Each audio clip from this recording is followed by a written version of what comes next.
Namaste.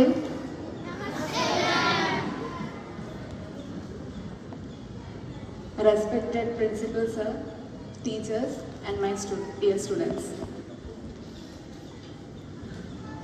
ഇന്നിവിടെ വന്നപ്പോൾ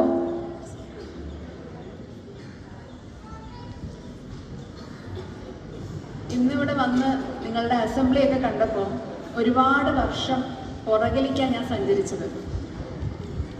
ഞങ്ങളുടെ സ്കൂളിലൊക്കെ ഫുൾ ഇംഗ്ലീഷിലാണ് ചെയ്യുന്നത്, പക്ഷേ ഹിന്ദിയിൽ ചെയ്ത ഈ ഒരു അനുഭവം ഒരു 30 വർഷത്തിനൊക്കെ ബാക്കിൽ കൊണ്ടുപോയി തോന്നുന്നു എന്നെ. കാരണം എൻ്റെ സ്കൂളിൽ ആർമി സ്കൂളിലാണ് സ്റ്റാർട്ട് ചെയ്തത്. അപ്പോൾ അവിടെ ഈ ഹിന്ദിയിൽ എല്ലാ കാര്യങ്ങളും ഒരു 5ാം ക്ലാസ് വരെയൊക്കെ ഇതൊക്കെ കണ്ട് ശീലിച്ച് വന്ന ഒരാൾ പെട്ടെന്ന് അങ്ങ് നാട്ടിലേക്ക് പറിച്ച് നടപ്പെടുകയാണ് ചെയ്തത്. അപ്പോൾ ഇന്ന് KVയിൽ കുട്ടികൾ ഇതൊക്കെ ചെയ്യുന്നത് കണ്ടപ്പോൾ ഒരുപാട് പുറകിലേക്ക് സഞ്ചരിക്കുകയുണ്ടായി. അപ്പം ഇന്നിവിടെ ഞാൻ നിൽക്കുന്നത് ഒരു ടീച്ചർ എന്ന നിലയിലല്ല, ഒരു റൈറ്റർ എന്ന നിലയിലാണ്. ഇന്ന് നിങ്ങളുടെ ഇവിടെ ലൈബ്രറി വീക്ക് ഉദ്ഘാടനം ചെയ്യാനാണ് എത്തിയത്. അപ്പോൾ ഫൈസൽ സാറാണ് ഞാനുമായിട്ട് കോണ്ടാക്ട് ചെയ്തത്. അപ്പോൾ സാറ് പറയുകയുണ്ടായി, ഒരുപാട് വായിക്കുന്ന കുട്ടികൾ ഇവിടെയുണ്ട്, ഒരുപാട് വായനയെ പ്രൊമോട്ട് ചെയ്യുന്നു എന്നും അതുപോലെ വായനയെ സ്നേഹിക്കുന്ന ഒരുപാട് മക്കളുണ്ടെന്ന് പറഞ്ഞു. ഒരുപാട് സന്തോഷം തോന്നി. കാരണം വായന കുറച്ച് ബുദ്ധിമുട്ടാണെന്ന് കുട്ടികൾക്ക്. കാരണം ഓൺലൈനിൽ പല കാര്യങ്ങളും നമുക്ക് അവൈലബിൾ ആവുമ്പോൾ വായിക്കുക എന്നുള്ളൊരു പ്രോസസ്സ് കുറച്ച് ബാക്കിലേക്ക് പോയിക്കൊണ്ടിരിക്കുകയാണ്. എന്നിരുന്നാലും വായനയെ സ്നേഹിക്കുന്ന ഒരുപാട് ആൾക്കാരുണ്ട്, വായിക്കുന്നുണ്ട്. അപ്പോൾ ഈ വായന എന്ന് പറയുന്നത് നിങ്ങൾക്ക് എന്താണെന്ന് എനിക്ക് അറിയില്ല, എങ്കിലും ഈ വായന എന്ന് പറയുന്നത് അക്വയറിങ് നോളേജ് ആണ്. ശരിയല്ലേ ഞാൻ പറഞ്ഞത്? അല്ലേ?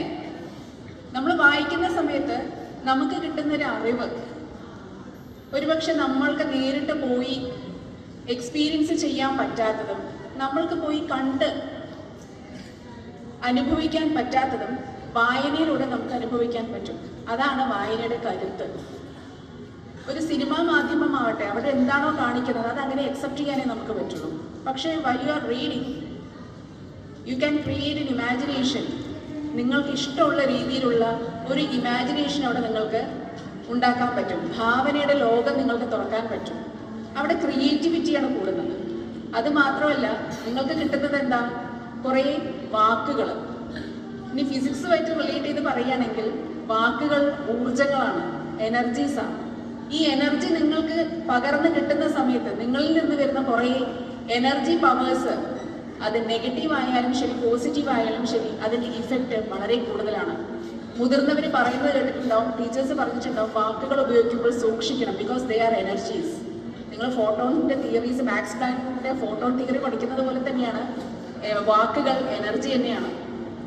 അപ്പോൾ ഈ എനർജി നിങ്ങൾ ഈ യൂണിവേഴ്സിലേക്ക് പല രീതിയിലോട്ട് ഈ എനർജി പുറത്തേക്ക് വിടുന്ന സമയത്ത് when you create this energy bundles, ഇത് തിരിച്ചു വരും.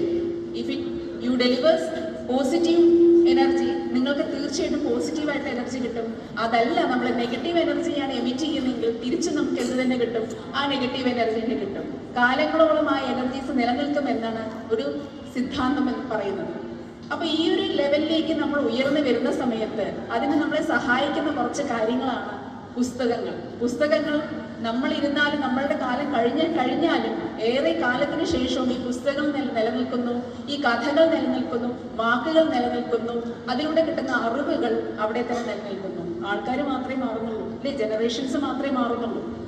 അപ്പം ഇങ്ങനെയുള്ള ഒരു അറിവിൻ്റെ ലോകത്തിലേക്ക് നിങ്ങളെ കൈപ്പിടിച്ച് ഉയർത്തുന്ന ഒരു സ്കൂളും അധ്യാപകരും ഒക്കെ ഉള്ളത് നിങ്ങളുടെ ഒരു ഭാഗ്യം തന്നെയാണ്. അപ്പോൾ തീർച്ചയായും ഈ കിട്ടുന്ന അവസരങ്ങൾ പൂർണ്ണമായും നിങ്ങൾ ഉപയോഗിക്കുക. ചെറിയ ചെറിയ ലെവലിൽ തുടങ്ങുന്ന വായനയാണ് പിന്നീട് വലിയ വലിയ വാതായനങ്ങൾ നിങ്ങളുടെ മുന്നിലേക്ക് തുറന്നു നൽകുന്നത്. അപ്പോൾ ഈ വായനയെ ചേർത്ത് പിടിക്കുക.